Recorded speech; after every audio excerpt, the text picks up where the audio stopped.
Ugly pond setting or pretty fishing opportunity? I contend both, but I'm going to focus on the latter in a very quick outing that the success of which is not really dependent on whether I catch fish or not. You can see that this pond is way down low right now.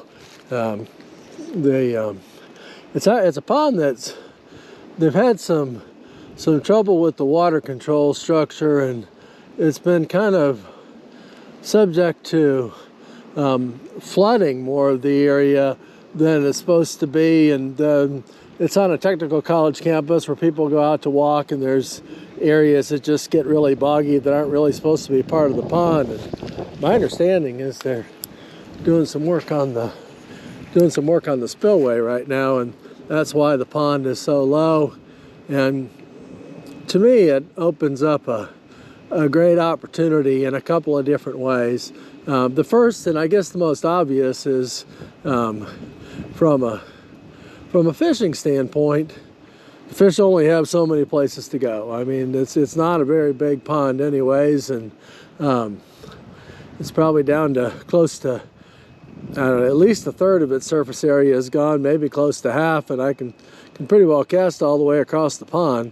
So there's certainly more opportunity to locate the fish. That doesn't guarantee anything about the fishing and the behavior. I really don't normally fish out here during the summer or during the winter, and it's a place that I sometimes come during the summer and throw a crick hopper or something like that to catch a few bass and some bluegill, and so I've had some fun little outings here, but it's not somewhere I really tried to fish in the winter and don't really know how they feed and how they behave. And we've got a pretty good front pushing through, or it's breezy and pretty chilly right now, and they might just not want to bite, and that's okay. I'll give it a try and see what I can find. But that opportunity is one thing. Whether or not I catch any fish in this really just this short outing this afternoon, the more important aspect and what I wanted to share is the opportunity to learn more about somewhere that you fish when the water is down, whether it's down because of drought, something like this where they're working on the dam, maybe a seasonal drawdown if it's a little bit bigger water. If for whatever reason, when the water is out, when it was down from the banks, it's a great opportunity to really see how the banks extend and where your key spots are going to be for other times a year. And that's especially important for fishing on foot, because most of what's going to be exposed when the water is down is the very stuff that's within casting range when you're walking along the bank and fishing those areas other times a year. Like, this particular pond, I can very clearly see that the bank on the far side, the mud stretches pretty far out with the amount the water is down. And on this side, where the spillway is, where the dam structure is, it makes sense. It's the bank is a lot steeper, so it doesn't stretch out as far. So right now, from that point, I know that this is the deeper side of the lake, and it would make sense that it would be, but that really confirms it and shows me that. You also can see when the lake is down like this, that in the corner where the little creek comes in, there's a whole row of stumps, and those probably follow the original creek channel from before the pond was formed. Then as you look around, you can see that where that flat is, it kind of stretches out, and then it's kind of dropping. It's kind of right where that water's hitting. It's getting a little deeper. I thought I had something. I got some kind of cover. But there's a look, my line, I must have had a nick in it.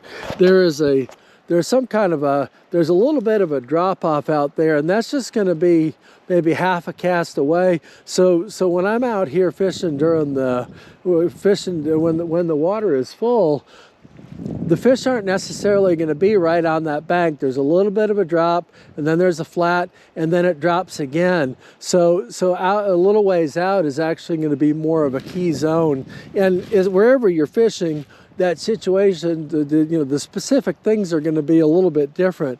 But when the water is down like this, it's just an ideal opportunity to come out and see for yourself what a pond looks like and see what kind of opportunities it provides.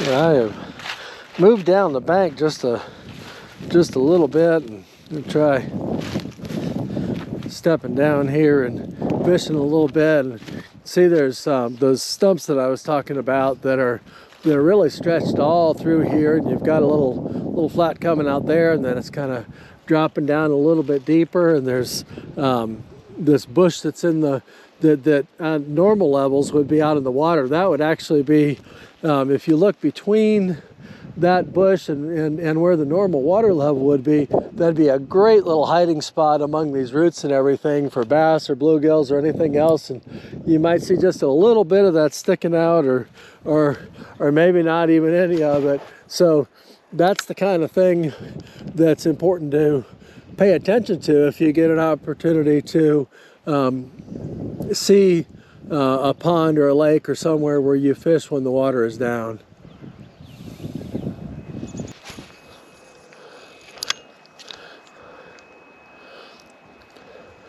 Well, it's getting darker, so I think I'm gonna head for the house. I did not convince any fish to bite, which again, I'm not too shocked by that, but definitely consider it a successful outing.